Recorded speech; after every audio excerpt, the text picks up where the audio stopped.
Have you ever struggled to take the next step in your spiritual life? Maybe you've been putting off confession or avoiding a conversation with God that you know that you need to have.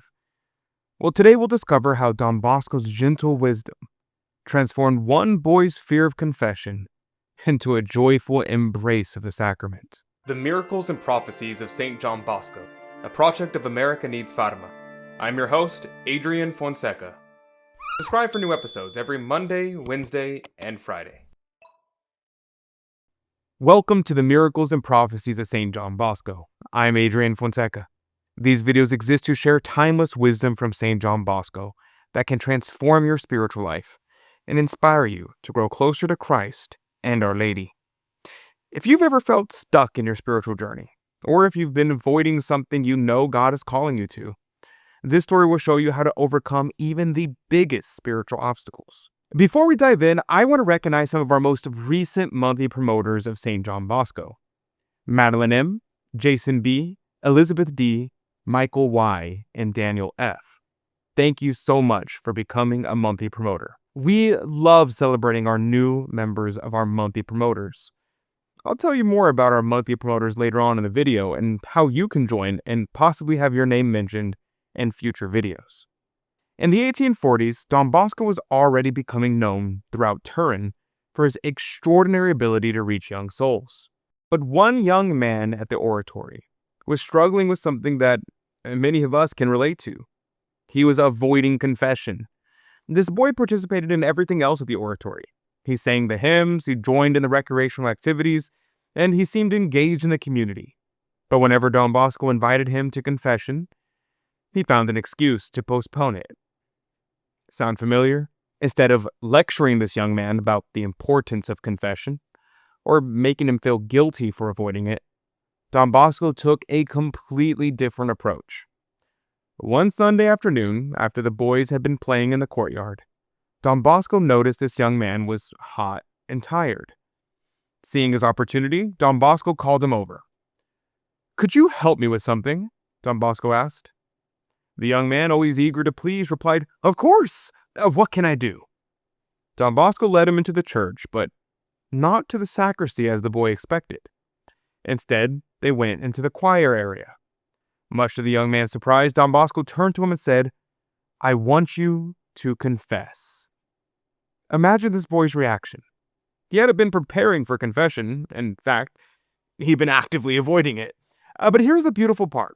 Don Bosco immediately reassured him. "I know you're not ready," he said gently, "but I'll give you all the time you need. You can prepare yourself while I say my breviary." What a perfect approach. Don Bosco didn't force the boy into the sacrament. He created a safe space, removed the pressure, and then gave him time to prepare his heart. And as Don Bosco quietly prayed his breviary, the young man reflected, and he prepared for confession. And when that moment came, he found himself more at peace than he could have possibly imagined. He received the sacrament with joy. And from that moment forward, this young man embraced confession and grew to love it. And here's the real transformation. He not only embraced confession regularly, he started encouraging his friends to go too. He would later describe how Don Bosco had caught him with his gracious, loving strategy. And he always told the story with pure joy. But Don Bosco's magnetic effect on young people went far beyond just this one boy. One might even call him the Pied Piper of Turin. Every Sunday evening, as the day came to a close, the boys simply couldn't bear to leave Don Bosco's presence. They would say goodbye 100 times, but no one could actually bring themselves to part from him. Often they would lift Don Bosco onto a makeshift throne of their arms, and they would carry him in procession. And that's how much they loved being near him.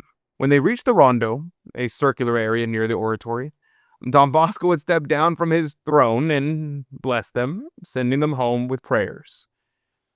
Even then, some of the older boys would walk him all the way home, purely out of affection and gratitude. On one of these Sundays in 1846, Giuseppe Buzzetti witnessed Don Bosco make a prophecy that later came true.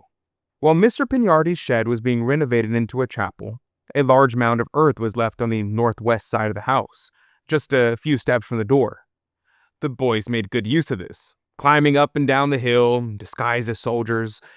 Someone urged Don Bosco to relocate the dirt pile, but he responded, "Leave that mound of earth. It will be removed later when a vast chapel is built on this site."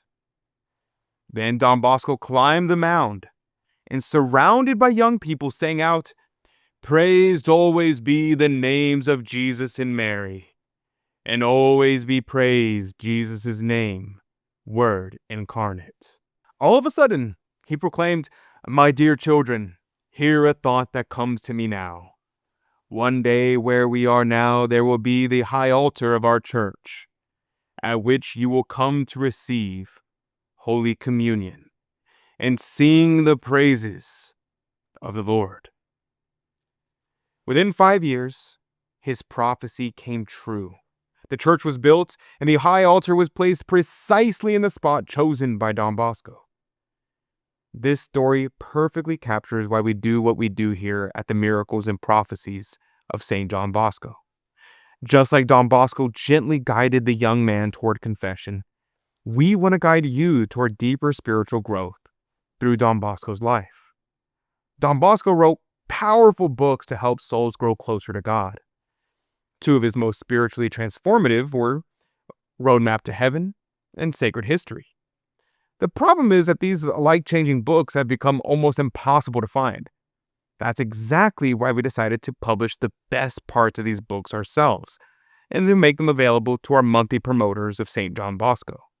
We also pray a daily Mass and a daily rosary specifically for you and your intentions. You'll receive our Crusade magazine delivered directly to your home, beautiful spiritual images, and a certificate of membership. If you're ready to receive Don Bosco's exclusive books and join our spiritual family, click the link in the description box down below. Don Bosco teaches us today that gentle patience can accomplish what force never could.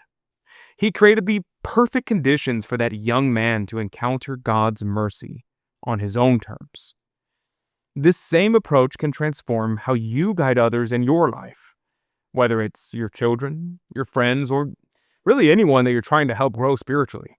And sometimes the most powerful thing you can do is simply create space and time for someone to take their next step toward God.